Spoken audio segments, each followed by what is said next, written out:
थंडीच्या वातावरणात चहा घेत आहेत, कदाचित त्यांची चहाची वेळ झालेली आहे. तुम्ही दाखवू शकतात. काही कर्मचाऱ्यांच्या गळ्यात आयडेंटिटी कार्ड नाहीये. तुम्ही दाखवा, इकडे या, समोर घ्या कॅमेरा. शासन निर्णय परिपत्रक आपल्याला सांगतं गळ्यामध्ये आयडेंटिटी कार्ड पाहिजे. आपण यांना कोणालाही नाव विचारलं तर हे लोक नाव सांगू शकणार नाही आपल्याला. परंतु अशा पद्धतीने भ्रष्टाचाराच्या गंभीर प्रकरणात अधिकारी सुद्धा सहभागी होतात का? लाखो रुपयांच्या गाड्या, तेही सरकारी मालमत्ता, कशा पद्धतीने विकल्या जातात? बरं, या बाबतीतचा ठोस आणि सनसनीत पुरावा असताना सुद्धा कोण कोण याकडे सोयीस्कररित्या डोळे झाक करते? विखे पाटलांच्याच मतदारसंघात जर असं धाडस होत असेल तर संबंधितांची रवानगी थेट तुरुंगात का होत नाही? असे एक ना अनेक प्रश्न ही बातमी पाहिल्यानंतर तुम्हाला पडू शकतात. गंभीर आणि तितकीच खळबळजनक असणारी ही बातमी पाहण्या अगोदर godfather news channel like, share, subscribe, follow करायला विसरू नका. भ्रष्टाचाराची एक मर्यादा असते, परंतु राहता नगरपालिकेतील भ्रष्टाचार हा संपायलाच तयार नाही. याबाबतचे वेगवेगळे पुरावे सामाजिक कार्यकर्ते सुभाष विधाते यांनी आणलेले आहेत.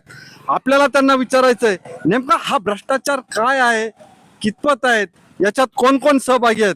तुम्ही काढलेल्या माहितीनुसार आजपर्यंतच्या डिटेल्स थोडक्यात काय आहेत? या नगर परिषदेमध्ये मनमानी कारभार चालू आहे. भ्रष्टाचार असं झालेला आहे की 16-17 मध्ये 2 गाड्यांचा लिलाव झालेला आहे, त्याची इथं नोंद नाहीये. हा सगळा जो घोटाळा हा जनतेसमोर आणण्यासाठी मी वारंवार या ठिकाणी पत्रव्यवहार केलेला आहे. इथं कुठल्याही प्रकारची नोंद नाहीये. यांचं म्हणणं आहे की इथं अशी काही प्रतिक्रिया घडलेलीच नाहीये. जर प्रतिक्रिया घडलेली नाहीये तर जे 65,000 रुपये भंगारवाल्यांनी जे जमा केले ते कसले जमा केलेले, हा प्रश्न माझावाला सगळ्यात पहिला त्यांना आहे.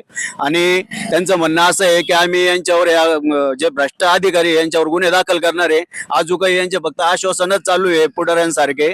यांनी काही तशी काही प्रतिक्रिया केलेली नाहीये, आजू काही गुन्हे दाखल झालेले नाहीये. कोणत्या कोणत्या गाड्यांचा घोटाळा झालाय आणि त्या गाड्यांची मूळ किमती किती आहेत अंदाजे? आता अग्निशामक म्हणजे आता किंमत तर नाही सांगू शकत, पण एकाच गाडीचं इथं 65,000 रुपये दाखवलेले. दुसरी गाडी गेली कुठं?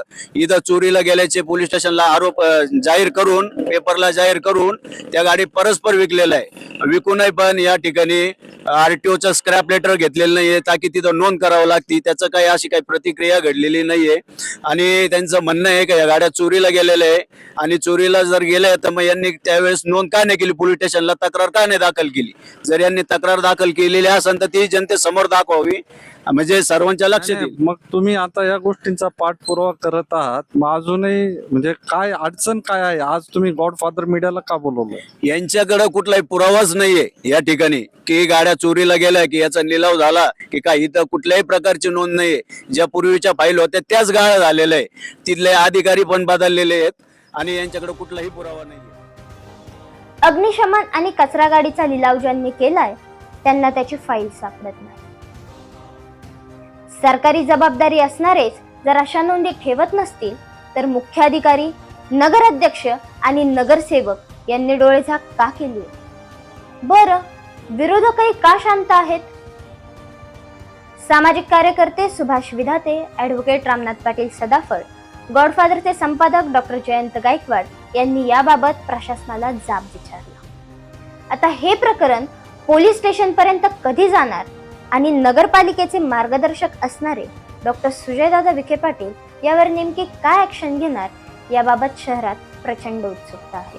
जुनी झालेली अग्निशामक आणि कचरा गाडीच्या प्रकरणी आज राहता नगरपालिकेमध्ये थेट येथील CO वैभव लोंढे आणि नगराध्यक्ष डॉक्टर स्वाधीन गाडेकर यांची संबंधितांसह आम्ही भेट घेतली.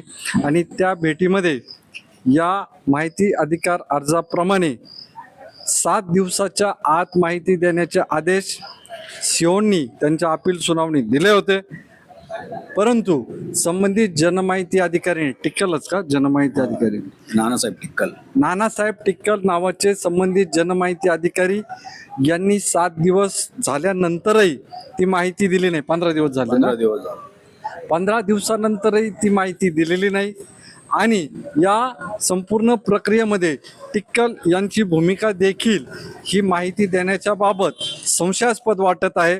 परंतु आता या प्रकरणातील नसती ती हरवलेली फाईल ती आता सापडलेली आहे असं सांगण्यात येत आहे. एकंदरीत माहिती देण्यासाठी टोलवाटोलवी टंगळमंगळ दप्तर दिरंगाई संबंधितांकडनं करण्यात येत होती.